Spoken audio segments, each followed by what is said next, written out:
Hi everyone, my name is Clinton, and today we're going to look at a specific environmental issue where we will review the outcomes, both positive and negative, regarding our thirst for energy, and in particular coal seam fracking.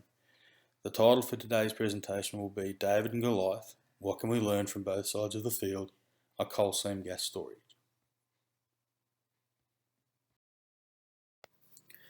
Since the first fleet voyages between 1786 and 1788, Australia began to feel the effects of the Industrial Revolution. In 1813, the first steam mill was built in Darling Harbour, and since then our thirst for energy has grown.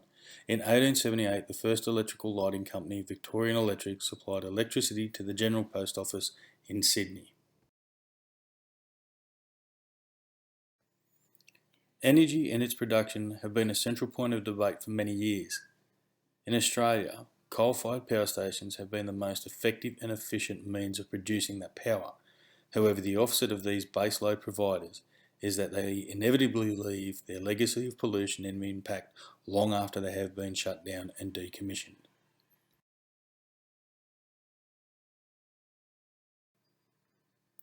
As we have moved forward, so has our technology. In parallel with these advancements, our knowledge and awareness of our carbon footprint has also grown, and now we are starting to realise that we need to change our habits and behaviours. This realisation has prompted much discussion about the long-term sustainable and renewable energy production, a significant shift away from the old coal-fired energy production. There has been much in the advancement of renewable energy, such as wind farms, geothermal and solar. But another area of interest that is growing rapidly in the current economic environment is natural gas. This natural gas is proving to be efficient and a cheap energy alternative to mining for coal. However, the process to obtain has been an area of much interest for business and communities alike. Before we get into the thick of what is good and what is bad of the natural gas process, it would be beneficial if we had a better understanding of what the process is to obtain it. I mean, how can we understand a problem if we don't understand the process? We will not look in depth or detail at the process, but we will get an understanding of what the industry calls coal seam fracking. Fracking, or hydraulic fracturing, is the process used to improve the flow of gas from formations that are difficult to access due to depth and rock composition. To extract the gas, a vertical well is drilled to the gas-bearing deposits. It is then capped and the gas is collected.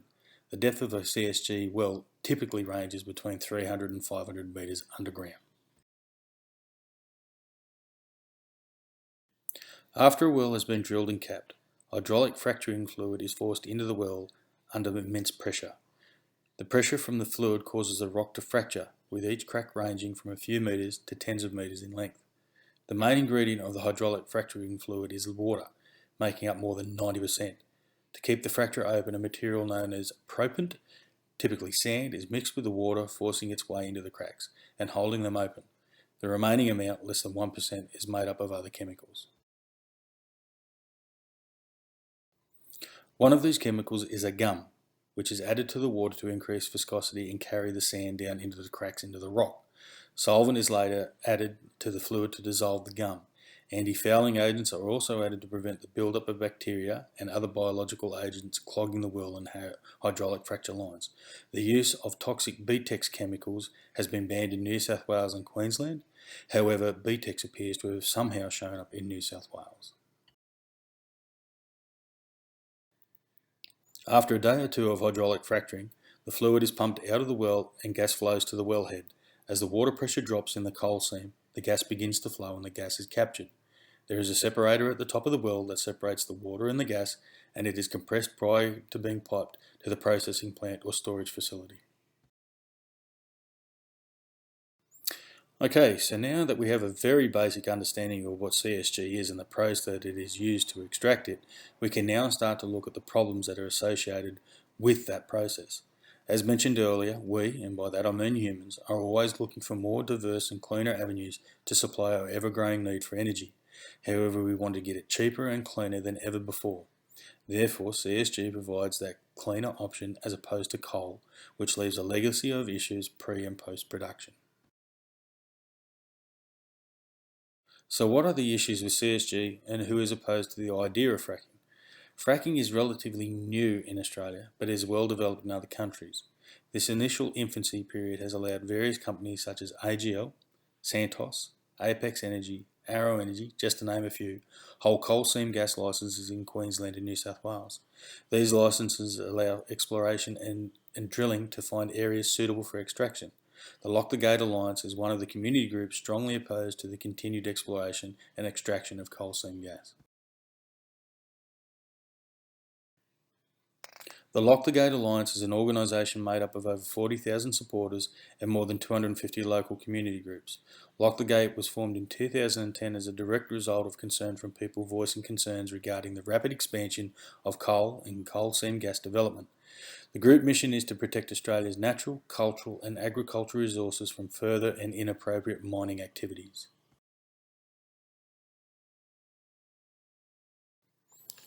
As with any mining activity, there are risks to all, including workers and the environment.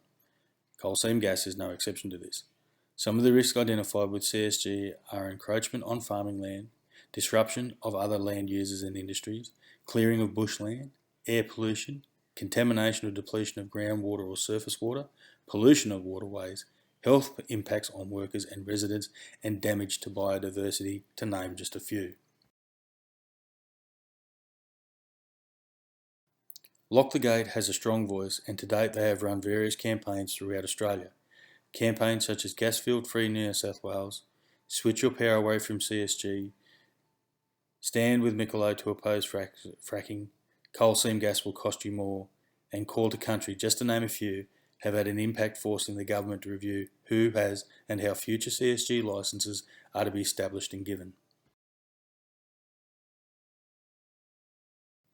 In July 2015, campaigners fighting coal seam gas activity in New South Wales had a victory when AGL's petroleum exploration licences were brought back by the government and cancelled. This campaign had been going on for many years, and the decision was seen by the Alliance and the Greens as a very strong signal to others that the communities affected would not go away and that any advancements in CSG in their areas would see a battle that not many businesses wanted to take part in. Political groups have seen this decision by AGL as the writing on the wall for CSG, and that the ongoing development of CSG in New South Wales particularly is in a significant time of review and reform. To say CSG is dead and buried is far from the truth, but to say it is business as usual would also be far from the truth, as clean and renewable energy is still high on many agendas. Even the campaigners want and need energy. Many energy companies are diverse and have other interests such as retail and other suppliers. These other areas of the business could be significantly impacted as a result of continued exploration.